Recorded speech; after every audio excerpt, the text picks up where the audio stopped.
going on, Bengals fans? Happy Sunday to you. And on today's edition of Bengals Breakdown, we are going to be previewing tomorrow night's Monday Night Football matchup between the Cincinnati Bengals and Dallas Cowboys on the road once again in Dallas, Texas, in Jerry's World. So both these teams are not quite eliminated from playoff contention, but I don't know if there's really too much playoff implications involved for either one of these teams on Monday night. But regardless, it's an NFL primetime game, and both teams obviously going to be doing their best to try to go win the football game. So coming up on today's show, we're going to take a look at the injury report for Cincinnati, of course, as well as some keys to victory for the Bengals if they hope to get win number 5 of the season and sort of stay alive. I don't even think it's worth talking about playoffs anymore at this point, but they need one for pride, certainly, get a victory on Monday night. So that's all coming your way, but make sure you hit that sub button if you haven't done so already. We are going to be live about 7:15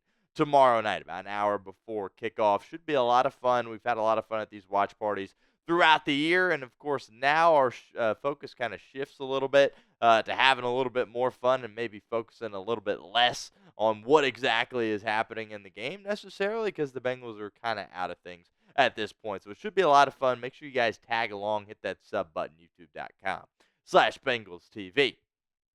All right, let's start with some injury news here. Orlando Brown Jr. is officially out for this football game against the Dallas Cowboys with that fibula injury. He had missed several games leading up to the Pittsburgh game last week, and it kind of was a do-or-die game for Cincinnati. So he gutted through it. He went out there and tried to play in that game. He did play in that game, made a couple of mistakes in that game as well, but he clearly was not himself out there. He's going to sit this one out, and I think you can expect Cody Ford to bump back out at that left tackle position.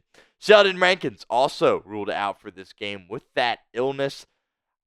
I still am at kind of a loss for words on what exactly is going on with Sheldon Rankins. He popped up on the injury report late that week when they were playing the Chargers leading into that bye with that illness, and he's been sick ever since. And even throughout the bye week, missed the Pittsburgh game and is going to miss this game as well. So not exactly sure what's going on with Sheldon Rankins, but hopefully he will be all right. Cincinnati going to be without one of their starting defensive tackles in this game on Monday. Also, last but not least, Charlie Jones still officially questionable with this game, going into this game, I should say, with a groin injury. And he had missed the past couple of games with this groin injury. We've seen him be a limited participant in practice leading up to some of these games, and then he ultimately gets ruled out. But he was a limited participant for Cincinnati throughout the week. We will see if he is going to be able to go for the Bengals. Would obviously be really clutch to have him back because he really brings a lot of quality things for you as far as the return game goes at that punt return position for Charlie Jones. So hopefully he's going to be able to go. Bengals certainly could use him. Just taking a look here at the injury report on the fly. Yeah, he was a limited participant all throughout the week as well. So we'll see if his status will change to active once game day rolls around here tomorrow. Let's get into some keys to victory here on today's show. Key to victory number 1, protect Joe Burrow. Look, I think we are in that part of the season where this season really could only get worse if one thing happened, and that's if number 9 got hurt. Really, at this point, you're just trying to get him through the rest of this season. He's not going to sit out, right? He wants to continue to play, and I believe he should want to continue to play for the Cincinnati Bengals. You have to find ways to protect him in this game and keep him out of harm's way. Last thing you want is your franchise guy getting hurt in a game where you're essentially eliminated from playoff contention. I tell you who's going to be after him, number 11, Micah Parsons. This guy, obviously one of the best defensive players in the National Football League. Has missed some time with injuries of his own this season, but he's been very productive. And really, ever since he's been back, Dallas has really kind of turned the corner defensively as a football team, and he's been able to do some quality things out there on the football field. He isn't always a threat to sack the quarterback, and the Bengals offensive line better be ready to go in this football game. Again, Orlando Brown Jr. is going to be out.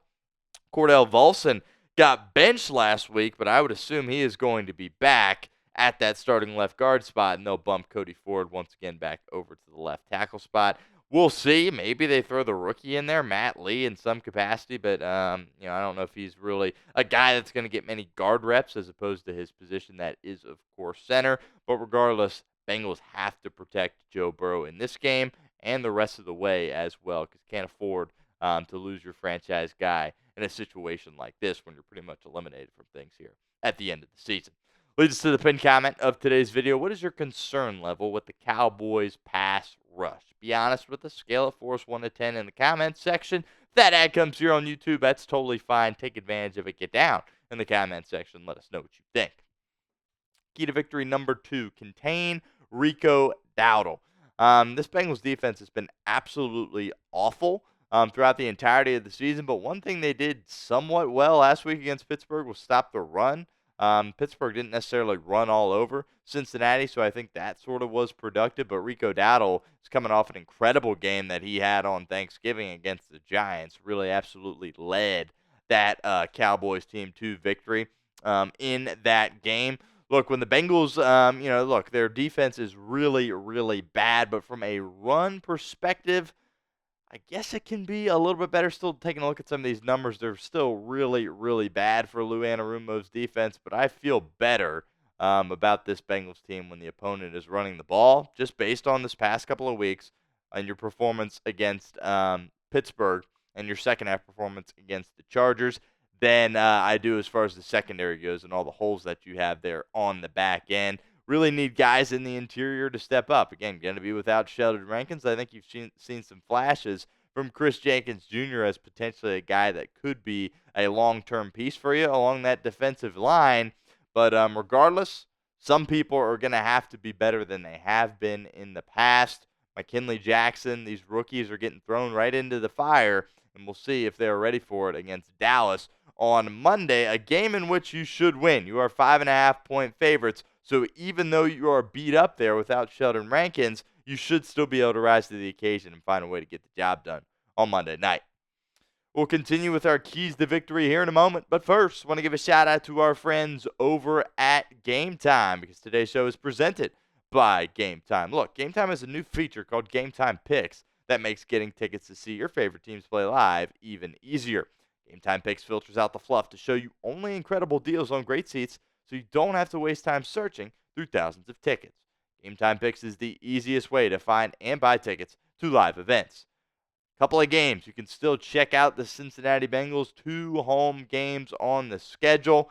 And Bengals pretty much eliminated from playoff contention at this point, but it doesn't mean you can't go to Paycor Stadium and still have a good time, courtesy of our friends over at Game Time. My 2 favorite features on Game Time: the seat views. Get a panoramic view from your seat and in the app before you buy with Game Time. Secondly, the all-in pricing. Toggling this feature up front allows you to see your total up front, so you don't get hit with any of those surprise fees at checkout like some of those other ticketing companies can get you with. So take the guesswork out of buying tickets with Game Time. Download the Game Time app, create an account, and use code CHATSPORTS for $20 off your first purchase. Terms apply. But again, create an account, redeem code CHATSPORTS for $20 off. Download Game Time today. What time is it? It's game time. Next key to victory here for Cincinnati is to get Chase Brown going. And look, you got him going last week against Pittsburgh, but your defense was playing so bad you essentially had to abandon the run game and just drop back and throw it for the rest of the game, despite the fact that Chase Brown really was having a quality performance out there on the football field. Look, I think you should be really pleased with what Cincinnati has in Chase Brown. Do they need to add to that running back room? Absolutely, I think so. But I think this guy in Chase Brown can be a mainstay for you going forward there at that running back position. I think Joe Burrow has spoken very highly of Chase Brown. He clearly has a lot of trust in Chase Brown, and it seems like he's a guy that Joe Burrow wants to be sticking around here for a very long time. Again, Brown, second-year player out of Illinois, has done some really good things for Cincinnati, some real explosive runs that we saw particularly early on in that Pittsburgh game. And I think if Cincinnati is going to be able to win this game, they have to be able to rely on the running game for an extended period of time. And going up against a backup quarterback in Cooper Rush, you would think that you're not just going to get absolutely torched defensively, but you never know with this Cincinnati Bengals football team. Chase Brown's certainly going to be critical in this game for the Bengals. Do you think Chase Brown will rush for 100 yards? I think the opportunity certainly is there.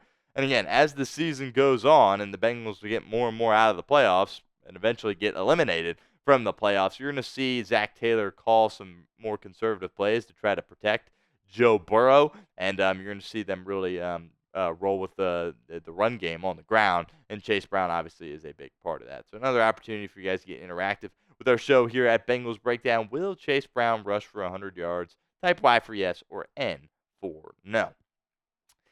Last key to victory here for the Bengals. Get guys on the ground. And by that, I mean tackle the opposition. Something Cincinnati has not done well all season long. Have you had a couple of games where you have? Sure. But last week against Pittsburgh, didn't get it done. Absolutely not. Got to find ways to get guys on the ground. A couple of guys here that need to step up. Joseph Ossai.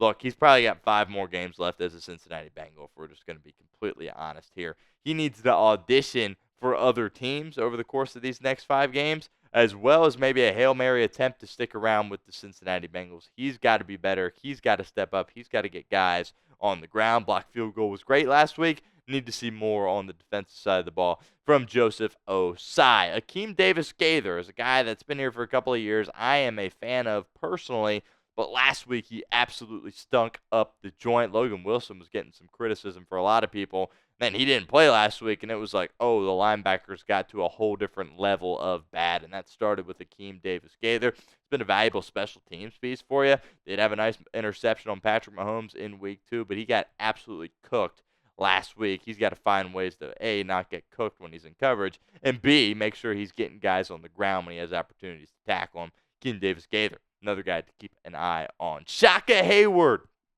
signed to the active roster early in the week, I believe Monday or Tuesday, coming up from the practice squad, which certainly is exciting for Shaka Hayward. Guy a lot of people, I think, expected to make the roster as an undrafted guy, was with the Bengals on the practice squad in 2023 as well. Then Muma Jongmeta kind of took that from him in the preseason. Shaka Hayward, it'll be interesting to see what his role is like on Monday night against Dallas, how many reps he is going to get if we see some rotation there at that linebacker position, because how bad Akeem Davis-Gaither was, I wouldn't be surprised if they try some other guys there out at linebacker. And Shaka Hayward being signed to the active roster, he is an obvious candidate to potentially take over some snaps at that position. Josh Newton, last guy we will discuss here as far as getting guys on the ground. Newton, of course, a cornerback, kind of baptism by fire last week against Pittsburgh, right? First career start, 5th-round pick. He's in a tough spot, and it didn't really work out for him. But the Bengals need to see improvement from Josh Newton. This guy that, by the way, played really well in the game against the Chargers, but we need to see some inconsistency, and we need to see some improvement over the course of these next 5 games if he is going to be someone that can stick around on this football team. As a 5th-round guy, I don't think you're necessarily looking at him to be a starter or a mainstay in your defensive back room, but he could be a guy that could have a piece or carve out a role for himself, I should say, if he continues to, or if he finds a way to play well over these next 5 games. Saw some really good things against Los Angeles, saw some really bad things against Pittsburgh. Let's see that consistency get better over the course of these next 5 games. I want you guys to predict the score of the Bengals and the Cowboys Monday Night Football. Get your score predictions down for me in the comment section right now. Here's mine. I'm going to pick the Cincinnati Bengals once again, taking them by victory by a score of 32-27. We'll see. At this point, I'm just going to keep picking them. Surprise, surprise. I've picked them in every game this year, and obviously they've lost 8 of them and only have won 4 of them. They're always close, though, so besides that Eagles game, really, they have always all been close. But I'm going with the Bengals 30-27.